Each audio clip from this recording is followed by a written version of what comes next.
మీకు ఉదయకాల శుభములు. అనుదిన వాక్య ధ్యానం డైలీ బ్రెత్కు మీకు స్వాగతం. Praise the Lord. ఈ దినము కొరకు సిద్ధపరచబడిన దేవుని వాక్యము రోమాపత్రిక 11వ అధ్యాయము 33వ వచనం.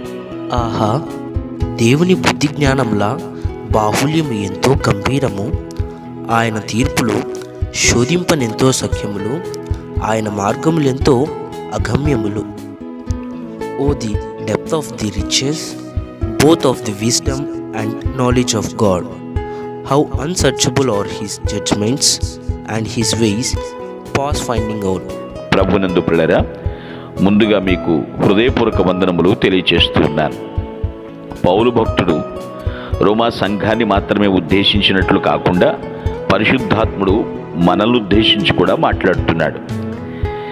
దేవుని బుద్ధి జ్ఞానముల యొక్క బాహుళ్యం అది ఎంతో గంభీరం. ఇది ముమ్మాటికి వాస్తవమే కదా. మన తెలివితేటల ముందు ఎవరి పనికొస్తారులే అనుకోవద్దు. దైవజ్ఞానం ఉన్నవాళ్ళు అన్నిటినీ వివేచిస్తారు. బుద్ధి జ్ఞానముల గురించి మాట్లాడుతూ వెంటనే ఆయన తీర్పులు శోధింపనెంతో అశక్యములు అంటున్నాడు. ఒక మనిషి తీర్పు తీరిస్తే ఒకవేళ పార్షియాలిటీ ఉండొచ్చేమో,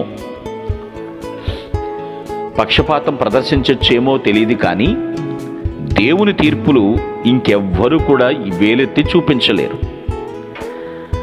ఆయన మార్గముల గురించి మరలా మాట్లాడుతూ అగమ్యములు అంటే అడుగుజాడలు పట్టణ శక్యమును అన్నట్లుగా ఇక్కడ 3 విషయాల గురించి మాట్లాడుతున్నప్పుడు ఆలోచించండి. ఎందుకని ఇంత వివరంగా చెప్తున్నాడు?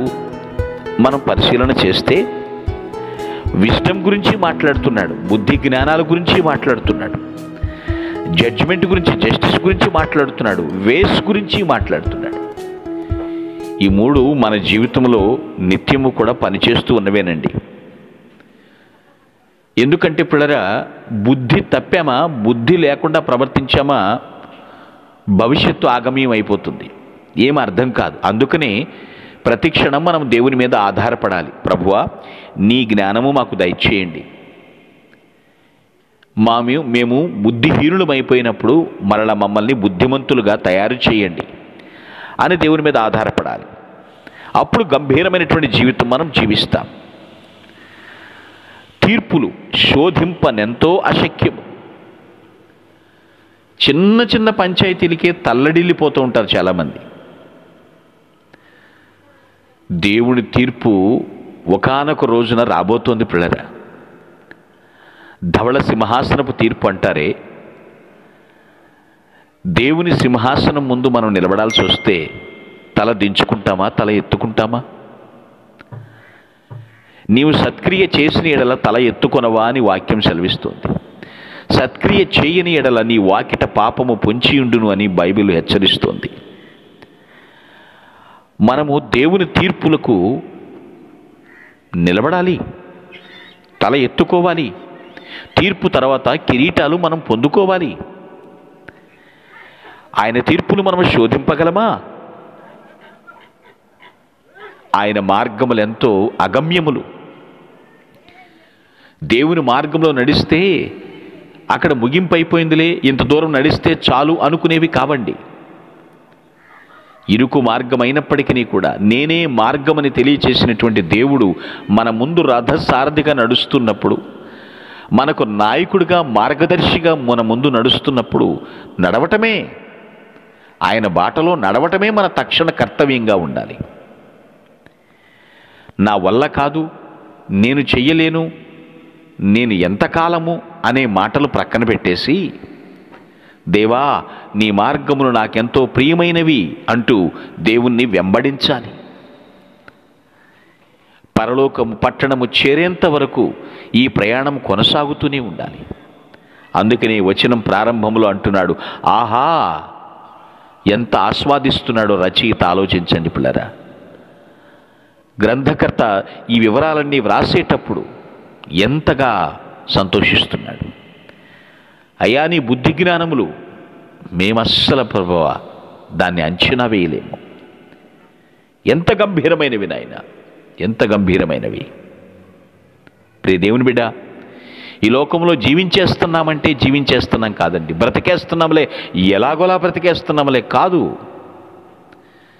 దేవుడిచ్చిన జ్ఞానముతో జీవించు. దేవుని తీర్పుల్ని శంకించొద్దు. ఆయన మంచే చేస్తాడు.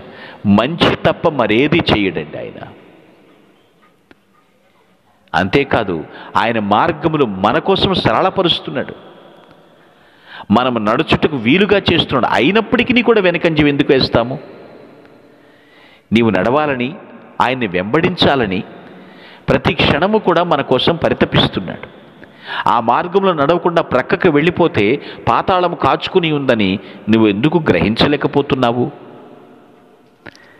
దేవుని మార్గంలో నడుస్తూ దైవ జ్ఞానము కలిగి దేవుణ్ణి స్తుతిస్తూ ఆరాధించుదుము. మీ కొరకు ప్రార్థించుటకు మేమెల్లప్పుడూ సిద్ధం. Praise the lord. ప్రభు నామమున మీ అందరికీ వందనములు. ఈ మా సందేశముల ద్వారా మీరు ఆశీర్వదింపబడినట్లయితే మీ తోటి వారికి షేర్ చేసి దేవుని రాజ్య సువార్తలో మీరు కూడా పాలుభాగస్తులు కావాలని ఆశిస్తున్నాం. మొదటిసారిగా ఈ ఛానల్ను చూస్తున్నట్లయితే మా ఛానల్ను సబ్స్క్రైబ్ చేయండి. వీడియోలు నోటిఫికేషన్ రూపంలో పొందుటకు బెల్ బటన్ని ప్రెస్ చేయండి. God bless you.